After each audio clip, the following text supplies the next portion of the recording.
interest and uncovered his blatant corruption, the likes of which is so abhorrent to decent people that Lady Liberty should wear a sign that says, "Welcome to America, where Trump is president and corruption is king."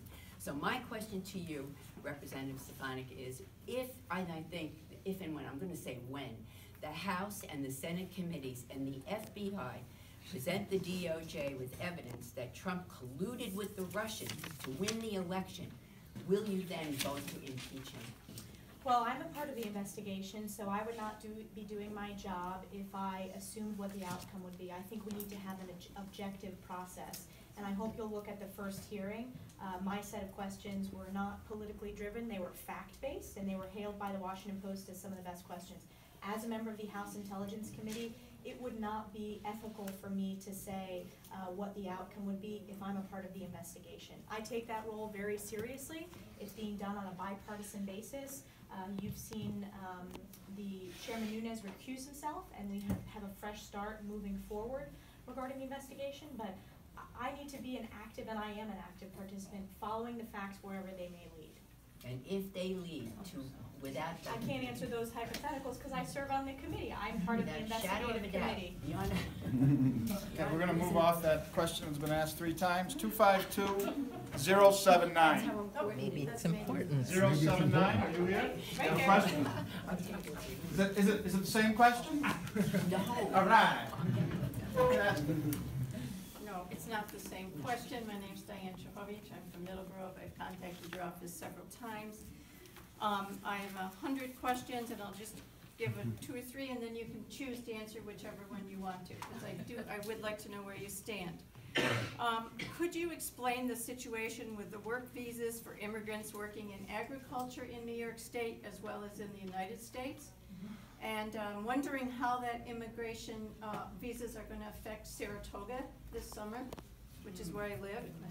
Where is a citizen? The other question is, where as a resident of New York State, not as a congressperson now, representative, do you stand in your support of New York State universal health care?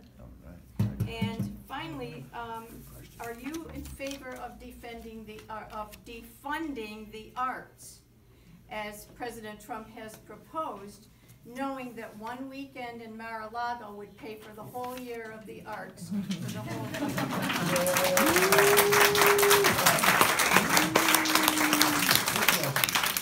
So I'll answer all 3. Thank you. The first one was regarding agriculture. We have a lot of agriculture in this district, whether it's dairy farmers, apple orchards, specialty crops. We have new organic farms that are starting, seems like on a weekly basis. We have breweries.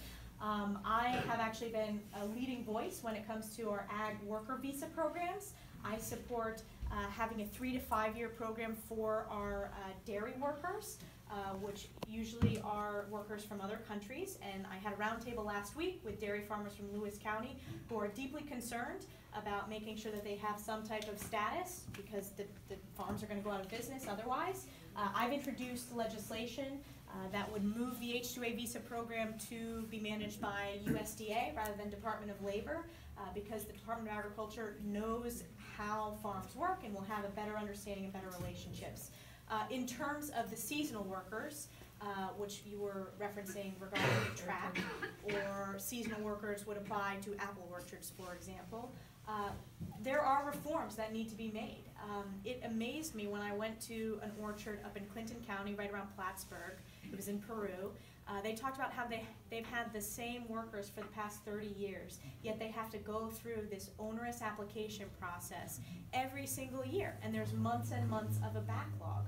We need to fix that. There needs to be a way to streamline those ag worker visa programs that make sense. So that would apply to J1 visas for our summer camp workers as well, and the specific visas for workers at Saratoga, for example.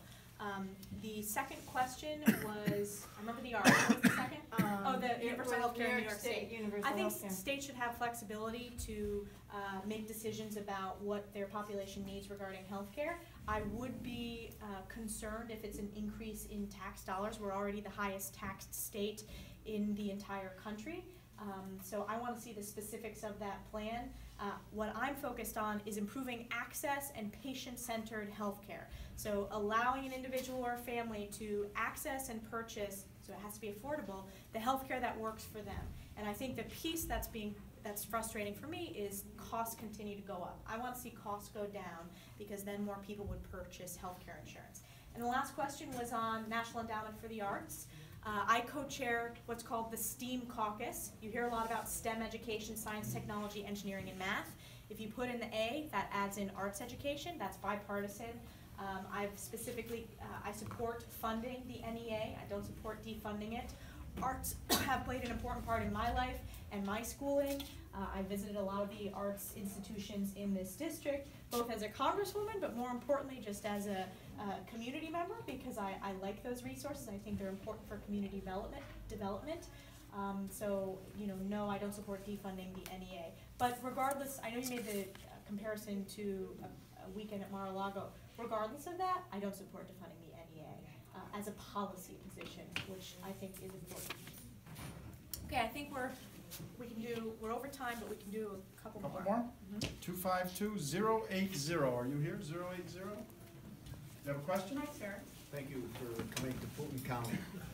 We're important too. Yes. We're glad to have you from Saratoga and every other place, but this is the first time I think you've been here for a